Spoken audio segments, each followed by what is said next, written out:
literally going down. It's really steep. Oh my gosh, it's happening, it's happening, it's happening, it's happening.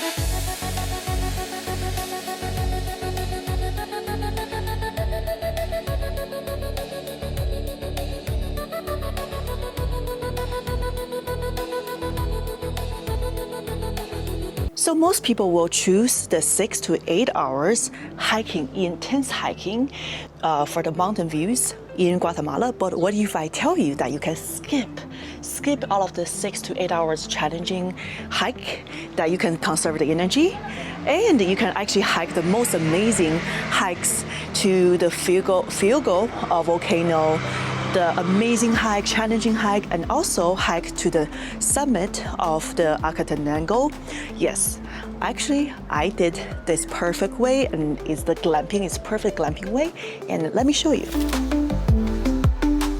All right, so lots of people have talked about how challenging, how much like strength you have to gain throughout the hiking to the volcano Acatenango. Well, I just found this company right here. It's called Trek Guatemala. So basically, they are taking you up to the volcano, to the base camp. So by 4x4 Jeep, and then so the rest is gonna be very easy, just to chill. And right here, this is the location of the office, and let's go inside.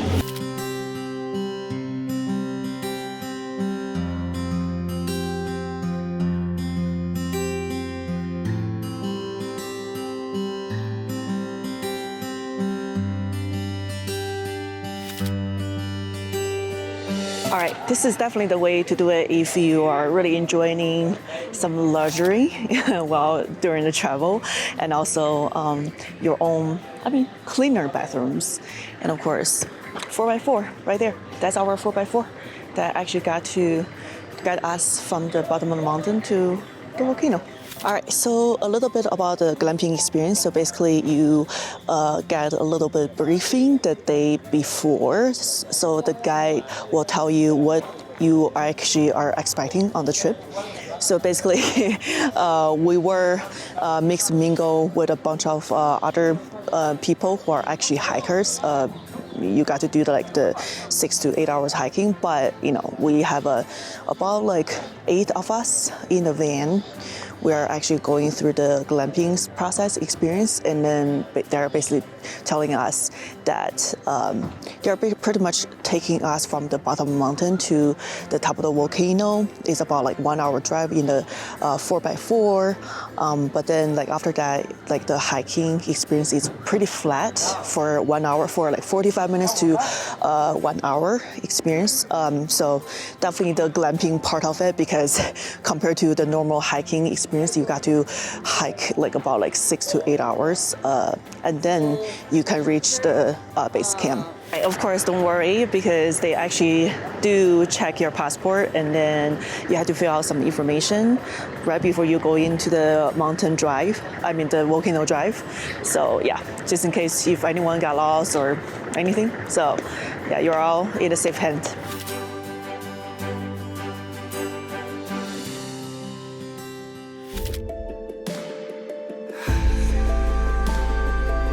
All right, the first stop after getting out the 4x4, and this is the view. We're gonna be hiking for about 45 minutes to an hour. So here we go. Okay, so we just hop out of our van, our 4x4, and where our original location, it was about 3,500 meters for the altitude, and right now we're about to hike up about 100 meters up, and also that's all going to be our campsite, and it's going to be 3,600 meters altitude. So vamos.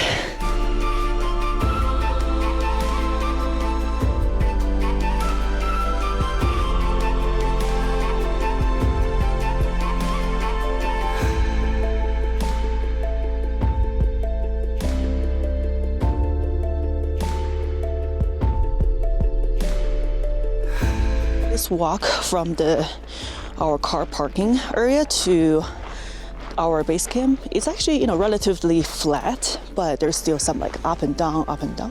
So it's easier. It's definitely easy.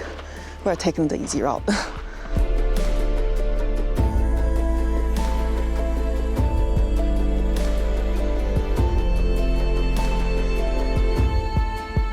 Finally, we are reaching the top. I mean, the base camp right here. So very high up. So far, I'm good with the high altitude, but we'll see.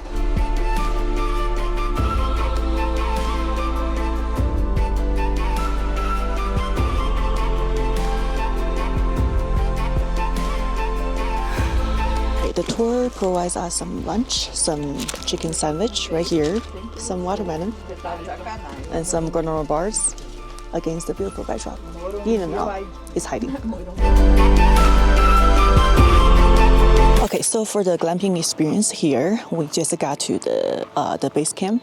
So the tour guide did ask us like if we want to do an actual hike to the actual volcano Fuego.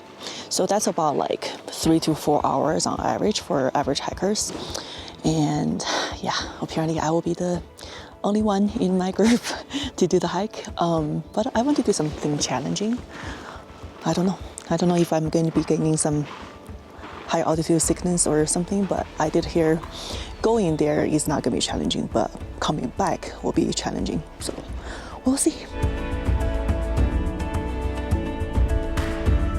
Since we are here at volcano Acatenango, I will give you some fun facts about this volcano.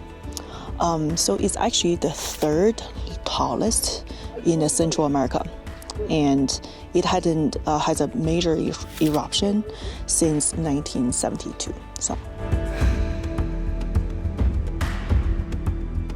it's pretty nice. This is our tent right here, and this is the view.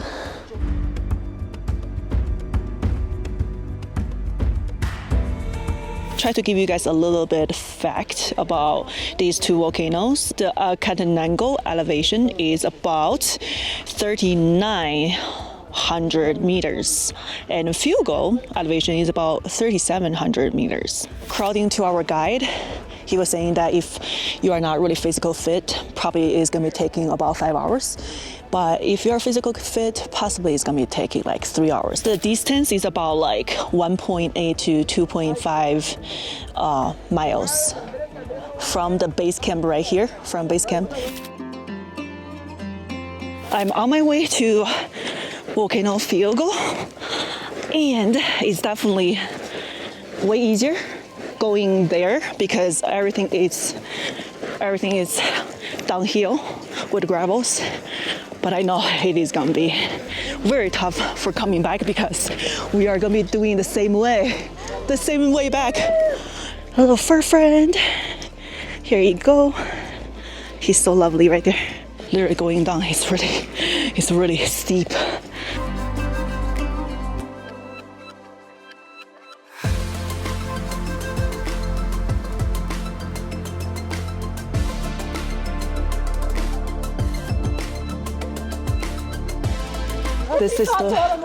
This is the wall that separates the two volcanoes. Hi little buddy. So the tour guide was telling us that we should take off some layers for the second part of the hike to the Volcano Fuego because we're gonna be like super sweaty hiking it, and then we're gonna be chill up there, so we better to take a few layers to bundle up later.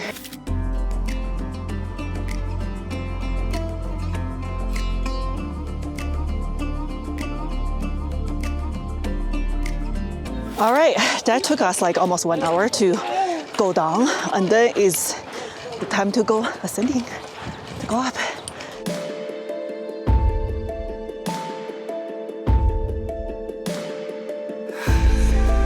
All right, hiking for a little bit, zero visibilities. Zero visibilities. Hopefully it's going to all clear it up.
All right, since I just came back from the volcano experience, and I got to say, not gonna lie, I really wish that before I joined the experience, actually someone actually gave me all these tips. If any of you are planning to actually doing this most challenging hike in Guatemala, you really need to bring something that's warm, actual socks, actual like hand warmers, and maybe like earmuff or something that's to protect your skin, right? And also our tour guide was constantly mentioning to us, if you do want to challenge yourself to hike to the Fuego, you have to tell yourself when you are doing these hikes, you are only doing this for the journey, not for the view. During my hike, the timing was a little off. When we were hiking all the way up, the visibility is really bad. It was really cloudy on the top of Fuego, and we were miserable for half hour. For 30 minutes to 40 minutes, we were miserable. It was really windy.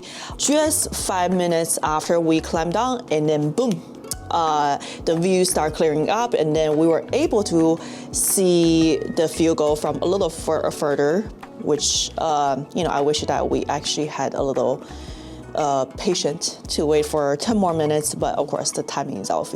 But yeah, also hydration. I know like our tour guide was telling us that it depends on individuals' like needs, the physical needs, the needs for the water, HO2. Sometimes like people have to bring 4 liters of HO2, and then some people bring 2 liters only, and then I was only brought 2 liters worth of HO2 all the way up for 24 hours. And also, during this video, when I say glamping, don't really expect anything that's like super luxurious bathrooms.